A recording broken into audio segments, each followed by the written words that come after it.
In varie occasioni Lenin e Trotsky hanno affermato che senza lo studio della rivoluzione della Comune di Parigi del 1871 non sarebbe stato possibile la rivoluzione bolscevica del 1917.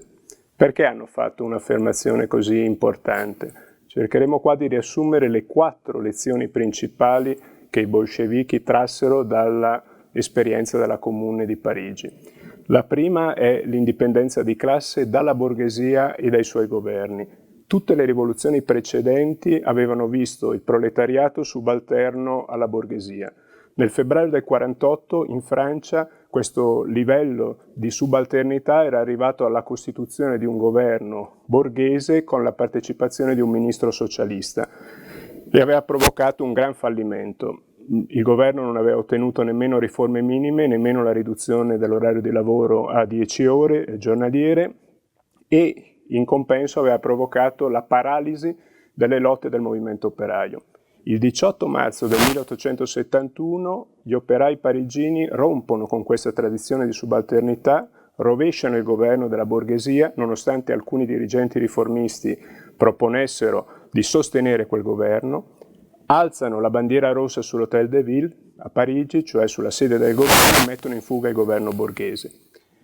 Il secondo governo operaio della storia è stato quello dell'ottobre del 1917 e è stata la base della rifondazione del bolscevismo che ha tratto come lezione esattamente di non sostenere il governo della borghesia. La seconda grande lezione che hanno tratto i bolscevichi dall'esperienza della Comune è stata la necessità di costituire degli organismi di lotta centralizzati. In realtà il primo soviet della storia, un embrione di soviet, anche se non si chiamava in questo modo, fu il Comitato Centrale della Guardia Nazionale a Parigi. La Guardia Nazionale era una struttura di circa 300.000 operai armati che aveva una strutturazione di tipo sovietico, con delegati eletti dai battaglioni revocabili.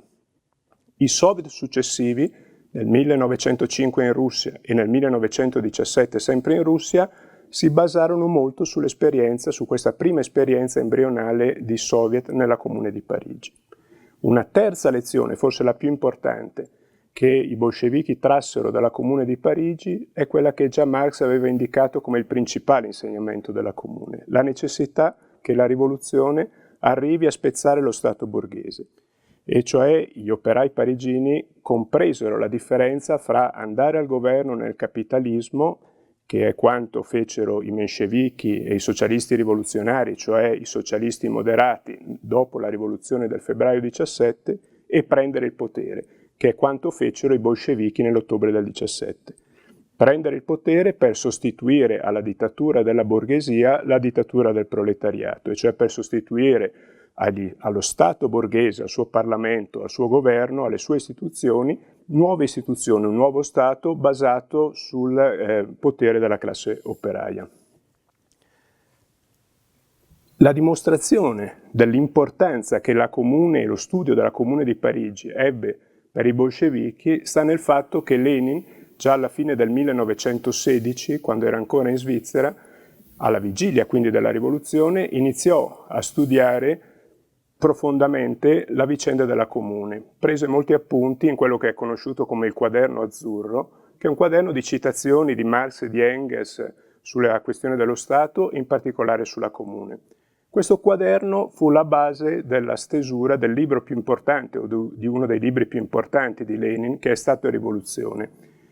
Il libro Stato e Rivoluzione fu pubblicato solo dopo la presa del potere, tuttavia la preparazione e lo studio che Lenin fece con il quaderno azzurro di questo libro stanno alla base delle tesi di aprile del 1917 con le quali Lenin riarma l'intero partito.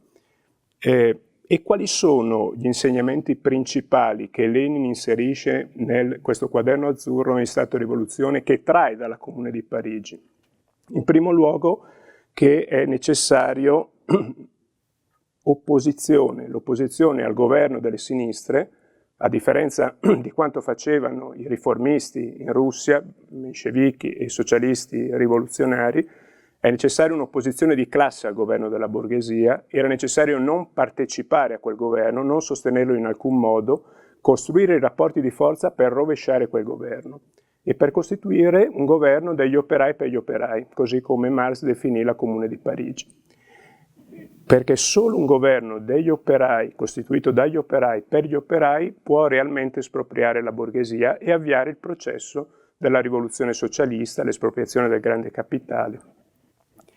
Il quarto, e forse uno dei più importanti insegnamenti che ci deriva dalla Comune di Parigi e che trassero i bolscevichi, fu questo, che la Comune fallì dopo soli 2 mesi, finì nel sangue dopo poche settimane, 7-8 settimane, e fu sconfitta esattamente perché mancava un partito operaio e rivoluzionario. C'erano nella Comune molte altre correnti, prevalentemente correnti di socialismo utopistico, riformiste, e questo non fu sufficiente perché la Comune potesse realmente andare avanti. Certo, ci fu anche l'accerchiamento e l'alleanza fra la borghesia francese e la borghesia prussiana che strinsero d'assedio la Comune e dopo 2 mesi di eroica resistenza sulle barricate la Comune fu distrutta. Nel 1871 mancò quello che invece ci fu nel 1917, cioè un partito operaio rivoluzionario come fu il partito bolscevico.